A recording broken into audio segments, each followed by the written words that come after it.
199 episodes of Common Knowledge, the show where I take a look at 10 common Magic the Gathering cards, tell you if they're any good in the Pauper format or not. The next one, it's the big 200, and I, I think the next episode is going to just be a normal episode. I don't think I'm going to do anything special for that episode, but knowing that I got to 200, I think I am going to make a special video in addition to that. So be looking forward to that. I don't know if it'll come out on the same day. Maybe it will. We'll see. But until then, we've got a job to do, and that job is to look at these 10 common Magic the Gathering cards. Which one will we start with? It's Lightning Blast. 3 in a red for an instant. Lightning Blast deals 4 damage to any target. Normal Magic card. That's why it came out all the way back in Tempest. That's what normal Magic cards do. You see a 6th, the 7th edition. Look, you want to pay $27 for a 7th edition common. It's just that these foils were so rare that all of them are ridiculous. On 7th edition art's okay, but obviously they went right back to the Tempest Tempest art. This is a classic art right here. Lightning Blast, classic card, not necessarily a good card. It's fine, but in the Pauper format, I'd play Lightning Bolt. Lightning Bolt's 3 mana cheaper for 1 less damage. Works for me. 1 fewer damage, rather. But yeah, Lightning Bolt just eats this thing's lunch. Still, pretty classic card. We'll go for a 2.3. Blood Crazed Goblin has some psycho art to it that I quite like. Single red mana for a 2/2 Goblin Berserker. This creature can't attack unless an opponent has been dealt damage this turn. Well, that's interesting because usually the way you deal damage is by attacking. So if you've passed the attack phase because you haven't done damage yet and this guy can't attack, then you're past the damage phase and now this guy can't attack. So when the hell is this guy supposed to attack? Burn spells. That's the answer. Is if you can play burn spells, then this guy can attack in. Maybe that's something like the obviously the thing that you want to do is be able to play this guy on turn 1, turn 2, you hit him with a lightning bolt, lightning strike, volcanic hammer, you take your pick, but you hit him with a spell, and now this guy can swing in for 2 damage. And I guess in that scenario, your opponent has also not played a guy on their first turn. We'll see. But Blood Crazed Goblin, not great. I was going to say it doesn't have haste, but it doesn't need haste because if you're playing it on turn 1, you're out of mana at that point. So you're not doing damage to the opponent anyway. It's obviously pretty good in the early game. Completely falls off in the mid to late game. Falls off so quickly that you can't bank on this being in your opening hand. And even if you did have it in your opening hand, you probably would rather it be another card that is going to further your game plan a little bit more over the long haul, or even in mono red terms, over the short haul, but still more relevancy than what Blood Crazed Goblin is going to get you turn over turn. Do you want the goblin that gets you an extra +1 when you have an artifact out there? I forgot what that one's called, but would you rather have the goblin that is able to sacrifice itself and deal damage to something? Would you rather have the goblin that's able to sacrifice other goblins and get more powerful later in the game? There's just so many other things that you'd rather have than a 1 mana 2/2 that then requires you to keep spending your mana in a specific way to be able to attack with this guy. Now, I will give it some credit. This is a 1 mana 2/2 with pseudo defender. Okay. Just says he can't attack. Doesn't say he can't block. So you put this guy out on turn 1, and now you've got a blocker that, not unlike some wall that's just going to sit there and be like a 0/3 or a 0/4. Steel wall 0/4, that ain't doing anything to the opponent or their creatures. It's going to block them, but it's not going to stop them or kill them or anything like that. Blood Crazed Goblin can block and do some damage. That's okay. So even when you're not burn spelling them each turn, you still have a decent blocker in the back. Mono red doesn't really care about having blockers, but I feel like I should probably bring it up. Anyway, not an amazing card, but something kind of neat, and I want to give it some points for being kind of neat. I will give this a 2.5. Outflank is a single white mana for an instant. Outflank deals damage to target attacking or blocking creature equal to the number of creatures you control. That's okay. Art's pretty cool. I do want to mention that. But are you going to play Outflank or are you going to play Thraben Charm? Thraben Charm instant deals damage equal to twice the number of creatures you control the target creature. Doesn't even have to be attacker blocking. Plus, it has all these other modes on it, and you're spending 1 extra mana for it. Probably want the Thraben Charm. We just got in Marvel Ultimate Alliance, which when this loads, you're gonna see this is just better. Single white mana for an instant deals damage equal to the number of creatures you control the target creature. Well, that's what this thing does, except this has to be attacking or blocking creature, and this is any creature. So this is just straight up better. I like the art on this though. I like this better than Ultimate Alliance. Can we just switch the text on Ultimate Alliance and Outflank, and then I can play this card instead? Because this card is now seeing a little bit of play in uh, mono white pack beast decks. So any Salt Road pack beast deck that obviously is putting down like a ton of creatures, even regular White Weenie could probably play this, but especially the Salt Road pack beast decks are able to just take advantage of this by having so many creatures in the early game and opening the way for your big creatures to get in, your Leonardo Big Brothers, your Spider-Man, your even the pack beast itself can get in. So Ultimate Alliance pretty good. Outflank not so good. And now that Ultimate Alliance is out, this thing has no play, and I would argue that it had no play even before Ultimate Alliance came out, but certainly not anymore. And I think unfortunately that means we have to give this something like a 1.7. Avon Wind Reader is 3 and double blue for a 3/3 bird, soldier, wizard. Those are great creature types. It's got flying, and you can pay 1 and a blue to have target player reveal the top card of their library, which is interesting. Not good, but interesting that you can do that. Originally from Odyssey, which I do remember that, but makes sense that it would show up in 9th edition and 10th edition. These are, this feels like a very normal Magic card, and so it goes into core sets. Sure, why not? I think really the most that you're getting here is the types. There's some soldiers decks hanging around there. Wizard is a pretty good thing for wizard cycling stuff.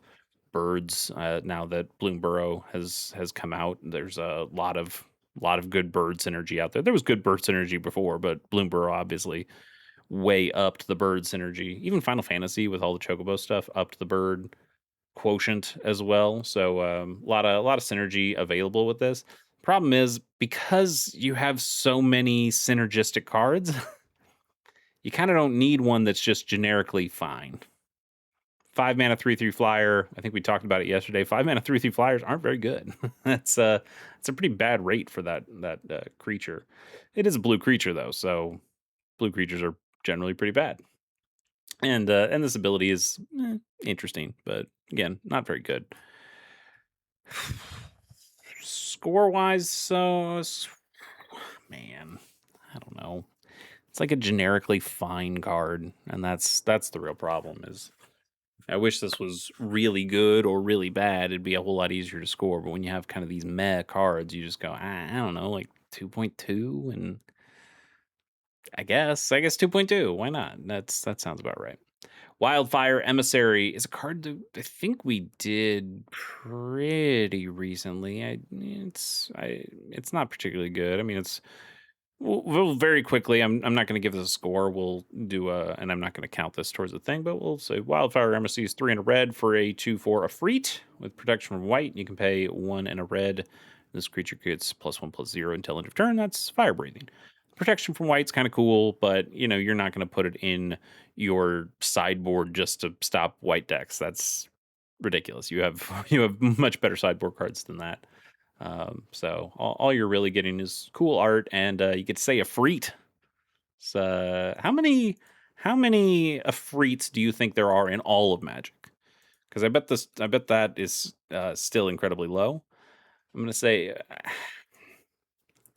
I'm gonna say there's less than 30, and there might even be less than 20. Ooh, right on it. There's 28 Afrits. How about that? And for the Pauper format, I imagine it's quite a bit lower. But most Afrits, kind of like Djinns and some other creature types that are most like inherently bad creature types. Not that they're bad creature types, but they are creature types that tend to have a downside on them. I would say Afrits more often than not have downsides, and we don't see a whole lot of Afrits these days because we don't print as many downside cards anymore. So at some point you got to go, well, I guess we're not printing these anymore. So some of these more modern frame ones, like these are okay. At the beginning of your upkeep, choose target non-land permanent you control and target, and up to 2 target non-land permanents you don't control, destroy one of them at random. That is not always a downside, but it could be a downside. Um, when it attacks or blocks, flip a coin at the end of combat. If you lose, an opponent gains control of Fickle Efreet. So yeah, there's more downsides here. Flip a coin. You know, this thing can phase out or bury frenetic Efreet. So yeah, okay. Well, like, lots of stuff that is potentially bad. During your upkeep, you have to pay double black or this thing goes away. That's just kind of a thing that Efreets do generally. So it is kind of nice to see an Efreet like Wildfire Emissary that goes like, I'm just okay all the time. I'm nothing inherently bad with me. Anyway, it's not very good. We're not giving it a score because we've done it before, but that's your Efreet moment for for the episode. Fortifying Provisions is 2 and a white for an enchantment. Creatures you control get +0/+1, and when this enchantment enters, you create a food token. Okay, not very good. I think this could easily be 2 mana and would still see 0 play. But I like making a food token. I like just enchantments that sit out there and give me some extra value. And a little toughness boost on all my creatures isn't the worst thing in the world. But I think if you're gonna make this cost 3 mana, you can't make it be +1/+1 because then you just have an obviously better Glorious Anthem, and we don't want to power creep Glorious Anthem too much. We love Glorious Anthem, and we don't necessarily want to make cards that are better than Glorious Anthem. But this isn't quite good enough. It costs too much. The effect isn't very good. I think you just got to end up going with like a 1.8. It does make a food token. That's not nothing, but it's not much either. It is, I will point out, it is an enchantment that also makes an artifact. That's kind of cool. This I don't actually think it's even legal in Pauper. Roadside Reliquary. Yeah, not even legal in Pauper, but I like this land. I think about this land all the time. A land that sacrifices itself, and you draw a card if you control an enchant or an artifact, and then you also draw a card if you control an enchantment. So, we see other cards like Case of Oh no, stop it, stop it. Case of the Filched Falcon. That's an enchantment that when it enters, you investigate. So it's an enchantment that makes an artifact, and that's awesome. So we see a couple of these, and I think that's great, and especially with something like Roadside Reliquary, the idea that you're able to get an enchantment and an artifact on the table at the exact same time gives really good value for that. I'll give you one more. It's not exactly the same card, but it's a card that I love with my entire heart. It's a Zoetic Glyph. Zoetic Glyph is an enchantment aura that enchants an artifact. So it's an enchantment that requires an artifact, and then it turns an artifact into a 5/4, which is pretty ridiculous and awesome to put on an indestructible land. And then when it's put into the graveyard, you discover 3, which is also pretty cool too. But there was a standard deck that I played quite a bit that when Kamigawa was still in and Lost Caverns was in, and the idea is that you'd be able to use the Case of the Filched Falcon on turn 1 and have your enchantment and your artifact, and then you'd be able to put Zoetic Glyph on that clue token, and then you have a clue token swinging in for 5/4. You could put this on a Ginger Brute that you could also potentially play on turn one, and now you could make a mostly unblockable 5/4. That's pretty cool. There were a ton of 2 mana, well, not a ton, but enough 2 mana flyers, like 1/1 flyers or 1/2 flyers, like Malcator's Watcher, that had flying and vigilance. So being able to, that were artifact creatures. So being able to put this on an artifact creature, and now you've got a 5/4 flying vigilant guy. And that had when Malcator's Watcher died, you draw a card. So not only do you draw a card, but you also discover 3. Like, that's rad. I loved that deck so much. Anyway, that's just me reminiscing about a cool standard deck that I like. Not even like a not a meta standard deck or anything like that. Just a fun one to play on Arena. Anyway, Fortifying Provisions, not very good. Did I give this a score? Did I? I don't even remember. Did I say something like 1.7, 1.8? That's probably what I'd want to give it. Did I cross it off? Who knows? At this point, let's just go to the next thing. Shell Shield is a single blue mana for an instant with Kicker 1. So you can pay an additional 1 as you cast the spell. Target creature you control gets +0/+3 until end of turn. If this spell was kicked, that creature also gains hexproof until end of turn. I like saying Shell Shield, but I also probably would just rather have Shore Up. Shore Up's 1/1 and hexproof. I'd say the 1/1 is probably better than 0/3. And I still only, and it untaps the creature. Shore Up is so good. But also there's like Dive Down. It's not Dive Down Deep, right? It's just Dive Down. Yeah, Dive Down gives you actually all of that. What if you didn't have to kick the spell? What if you just had the spell without the kick? Costs the same as the regular spell. Like, this is obviously strictly better. So I would never play Shell Shield, and I'm probably still never play Dive Down, but I would certainly play Dive Down over Shell Shield. We'll give Shell Shield. It is fun to say Shell Shield though, and for that, I guess just the fun of saying it, I'll go for a 1.3, but it's not going to get more than that. Pretty bad card. Deny the Divine is 2 and a blue for an instant. Counter target creature or enchantment spell. If that spell is countered this way, you exile it instead of putting it into its owner's graveyard. We try to put that text that if it was countered and you exile it, I would say that probably doesn't make all that much difference in any format, much less the Pauper format. But you throw that text on because we're stuck in a spot where 2 mana for a counterspell is too cheap.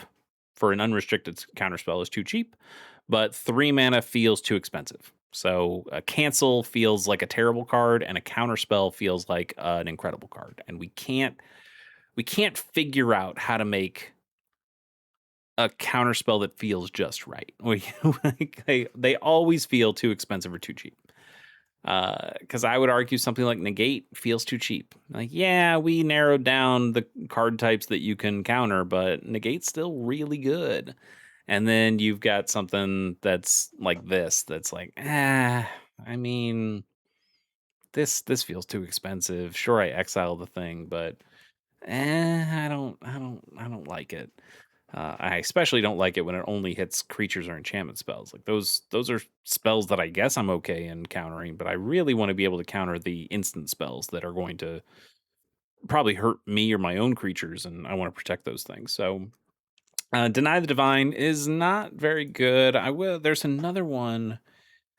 It's not Get Out, is it? Yeah, it is Get Out, which is counterspell mana that can counter a target creature or enchantment spell, or return 1 to 2 target creatures or enchantments you own to your hand. I actually think Get Out might be that kind of sweet spot for, like, this is the perfect kind of counterspell for me. It's a little bit narrow, so it's a cheap spell. Like, 2 mana is the amount of mana I want to play for a counterspell, but being a little bit narrow is good. But also being modal in that way is also very good. I think Get Out is one of my favorite counter spells.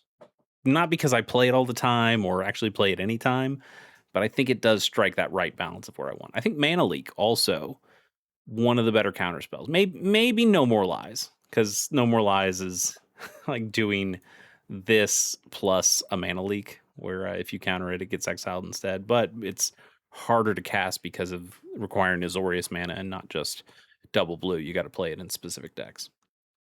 That's neither here nor there. Deny the Divine, not very good. I'm going to give it a 2.4. It still does counter things, and you got to give it a little bit of credit for that. Stampeding Elk Herd is 3 and double green for a 5/5 elk with formidable whenever this creature attacks. If creatures you control have total power 8 or greater, creatures you control gain trample until the end of turn. We did it yesterday. I got to do it again. It's a 5 mana green creature. Is this better than Avenging Hunter? And the answer is no, of course not. But this one's a little bit more interesting. It's not an overrun effect exactly, but I do like the idea of being able to give all my creatures trample. If you are playing this in a deck with a bunch of other big stompy guys that just are big vanilla stompy guys for some reason, this is a way of giving everybody trample and swinging in. That's pretty cool. It also has a big target on its back for the opponent that says, if I kill this guy, I can chump block with everything else. But it is an attack trigger, so the opponent has to deal with this before you attack, and that's also good to force them to do the interaction when they might not want to do the interaction. There's something there, and you also potentially have time to respond to it with some type of protection spell, like a snakeskin veil or something like that. But this is okay. Obviously not as good as Avenging Hunter, but it's okay. And for that, I'll go ahead and give you a 3. Disrupt. Now this is card. Single blue mana for an instant. Counter target instant or sorcery spell unless its controller pays 1 and you draw a card. This has seen some play. I remember this art a whole lot better. I don't know if people just don't play this one because it's an uncommon copy, or if it's. I guess this is cheaper as well. You can get 4 of the weather lights, and that's probably a better deal than getting the invasion one. But I like this invasion art. It's got Urza on it, Anteferi, Urza, Anteferi. Those are people This doesn't seem like a great counterspell, right? Single mana, but it's kind of like a force spike, but the force spike is very specific that it has to be instant or sorcery spells. That's not always going to hit. But what's interesting here is that even if your opponent pays the 1, you still draw the card. You draw a card regardless of whether the targeted spell was countered or the 1 was paid. That's pretty good. So unless your opponent counters this, right? You draw a card regardless of whether the targeted spell, not this spell. Yeah, I don't know why I was thinking. I think they're just reading that text originally threw me off. But yeah, if this thing gets countered, you don't draw the card, obviously. But if even if the opponent pays, or it's they make their creature or they make their spell uncounterable or something, after the fact, protect their spell in some way. I don't know how you do that, but I guess it's possible. You still draw the card, so it's a 1 mana draw spell that also counters a thing. So it's kind of like an opt, but it's an opt and a force spike together. That's pretty good. Like these force spikes, generally you think, okay, that's a thing that works early in the game where they don't have a lot of lands. They're trying to use all of their mana efficiently, and so now I get to stop them on a critical card that they want to play, critical spell. But it also works if they're just trying to use their mana efficiently and they want to try to use their mana every single turns. You can sometimes catch them on the spell they want to use, or even if this is just to do what the card says and disrupt them. This does disrupt them. If they're playing an instant or sorcery spell in the middle of their turn where they still have a lot of mana open, you can still disrupt it, and now they have to choose, do I really want this spell, or do I want to be able to play the other spell in my hand that I've, was planning on playing, but if I pay this extra mana, I can't play that spell. So that gives you some tempo stuff, and you draw the card. Remember, you draw the card. Counterspell that draws you a card is incredibly powerful. And so Disrupt's good.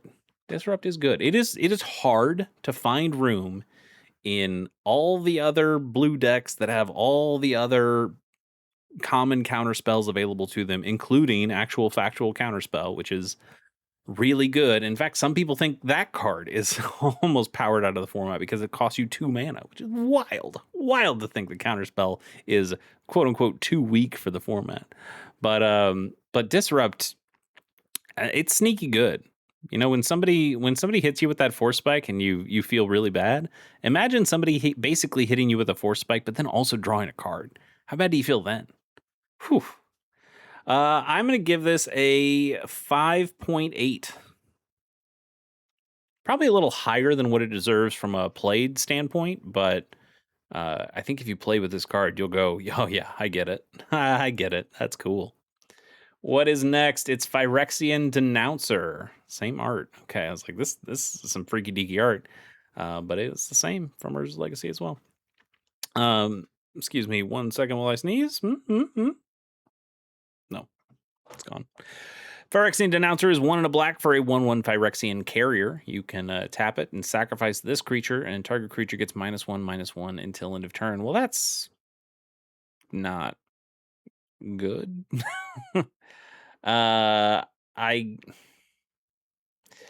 I guess this probably used to be better. I don't remember the history of the rules of Magic, but there was a time where damage was on the stack, and maybe it was around this time. So maybe it made a little bit more sense that, okay, damage is on the stack here. This thing is going to deal 1 damage to that creature that it's blocking, and then you can also tap it and sack it and give the creature -1/-1, and then the damage, after going on the stack will then do the extra damage, and then it kills the creature. So maybe that's where this was going. This is pretty bad though. Yeah, it can snipe little 1/1s that might be an important piece to an opponent's game plan that they're trying to protect, keep further in the back. But losing this creature on the deal too, not particularly good. I think you're going to find that you're going to, you'd rather play like a Kumbaj Witches, right? Will I ever have a possibility of spelling that right? I don't. I think I already messed up. What if I just said witches, And we just, yeah, I messed up because it's a CUO. This can do 1 damage to any creature, and then 1 damage of an opponent's choice. So yeah, you lose that on a damage, or you have a damage dealt to you as well. But this can ping the little creatures that an opponent has, and I would say it's infinitely more playable than a Phyrexian Denouncer. This is quite bad, and we will give it quite a bad score of a 1.4, maybe. I mean, it is kind of a removal spell, kinda. Bonus card, Mechanical Mobster from Spider-Man. So I'm going to be excited about it. 3 mana for a 2/1 artifact creature, human robot villain. When this creature enters, you exile up to 1 target card from a graveyard. Target creature you control connives. There's nothing inherently wrong about any of the things on this card, except maybe the 3 mana. 3 mana seems a little bit much, but you can't make it 2 mana because then it would just be a better Rafine's Informant, and that would be wrong. You can't possibly do that, especially when this is just a colorless creature. But 2/1 is okay as a base power and toughness, and the idea is that you could at least always connive with this creature, so it could be a 3 mana 3/2. That's okay in terms of a colorless creature. Like you'll accept that when any deck can play that sometimes. Exiling a card from a graveyard is pretty good too. You can snipe important cards, a lot less giant from your opponent, and feel good about that. And okay, yeah, or something that has flashback. Yeah, okay.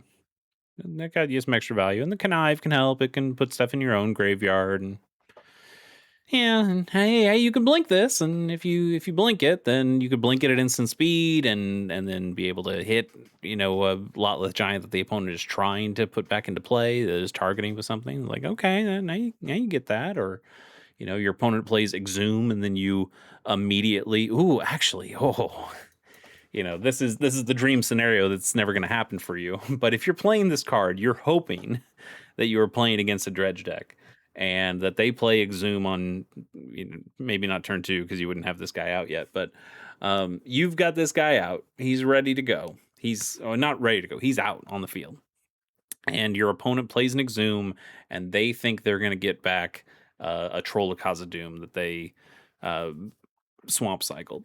And so you ephemerate this guy.